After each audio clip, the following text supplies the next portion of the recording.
श्री राजकुमार संगवान। आगे सर आगे। माननीय अध्यक्ष महोदय जी, राष्ट्रपति जी के अभिभाषण पर धन्यवाद प्रस्ताव पर बोलने का अवसर देने के लिए मैं आपका आभार व्यक्त करता हूं। महामहिम राष्ट्रपति जी के मन में बड़ी आशाएं हैं कि 18वीं लोकसभा के सम्मानित सभी सदस्य लोकतांत्रिक परंपराओं को आगे लेकर जाएंगे। मैं महामहिम राष्ट्रपति जी को पूर्ण विश्वास दिलाता हूं कि एनडीए की स्थिर सरकार अपनी जिम्मेदारी मजबूती से निभाएगी। आकांक्षी भारत आज अस्थिरता नहीं चाहता, वह स्थिर सरकार चाहता है। भारत के लोगों ने एक स्थिर सरकार के लिए मतदान किया है। भारत की स्थिर सरकार ने वैश्विक संबंधों को और सशक्त बनाया है। इस नई संसद की पहली बैठक में महिलाओं के लिए नारी शक्ति वंदन अधिनियम पास हुआ था। मैं इसका सम्मान करता हूं, इसका स्वागत करता हूं। मोदी जी हमेशा महिला सशक्तिकरण के पक्षधर रहे हैं। यशस्वी प्रधानमंत्री जी की महिलाओं को आत्मनिर्भर बनाने, सशक्त, कौशल युक्त बनाने के लिए लखपति दीदी योजना भी इसका प्रमाण है, जिसमें स्वयं सहायता समूहों से जुड़ी महिलाओं को ब्याज मुक्त वित्तीय सहायता दी जाएगी। मैं देश की जनता का इस स्नेह के लिए नमन और आभार व्यक्त करता हूं, जिन्होंने माननीय प्रधानमंत्री जी के नेतृत्व वाली एनडीए सरकार को पर तीसरी बार भरोसा जताया है।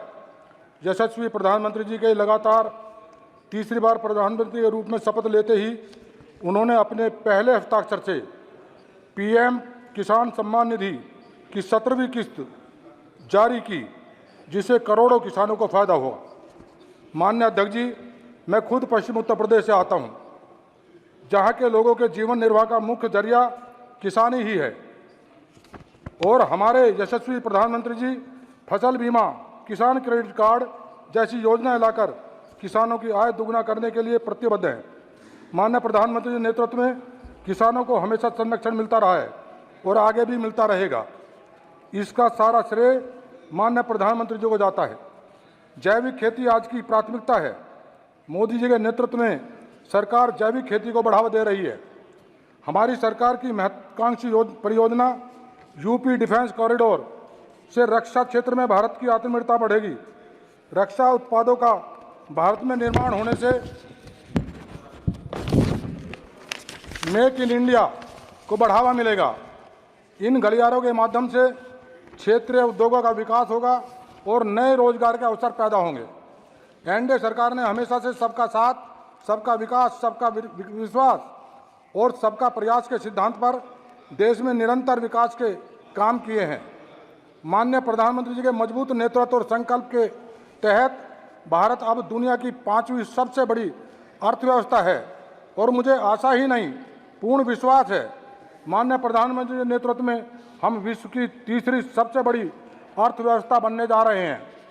भारतीय रेलवे दुनिया का सबसे बड़ा इलेक्ट्रॉनिक नेटवर्क बनने की दिशा में आगे बढ़ रहा है। सड़क एवं परिवहन मंत्री श्री नितिन गडकरी जी ने देश में सड़कों का जो जाल बिछाया है वो सराहनीय है। मेरे लोकसभा क्षेत्र से भी एक राष्ट्रीय राजमार्ग दिल्ली अक्षरधाम से शुरू होकर देहरादून जा रहा है। आज देश स्वर्णिम दिशा में आगे बढ़ रहा है। देश में मेडिकल कॉलेजों की भी संख्या बढ़ी है, जिससे गांव किसान के बच्चों को भी मेडिकल की पढ़ाई करने का अवसर मिला है। माननीय प्रधानमंत्री जी ने आयुष्मान भारत योजना के तहत करोड़ों लोगों का फायदा हुआ और गंभीर बीमारियों से लड़ने के लिए 5 लाख रुपए का हेल्थ कवर दिया है। आयुष्मान कार्ड के द्वारा देश में करोड़ों लोग लाभान्वित हुए हैं।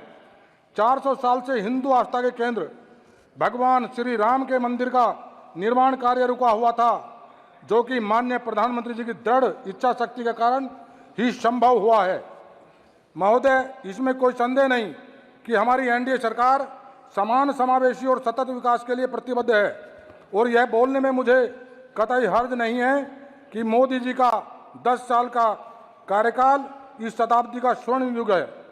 2024 का यह जनादेश इस बात को मजबूती दे रहा है कि देश की जनता को सिर्फ और सिर्फ एनडीए पर भरोसा है। मैं भारतीय प्रधानमंत्री जी के ऐतिहासिक लगातार तीसरी बार शपथ लेने पर बधाई देता हूं। मैं माननीय राष्ट्रपति जी के संबोधन के प्रति अपनी हार्दिक कृतज्ञता व्यक्त करता हूं। धन्यवाद महोदय।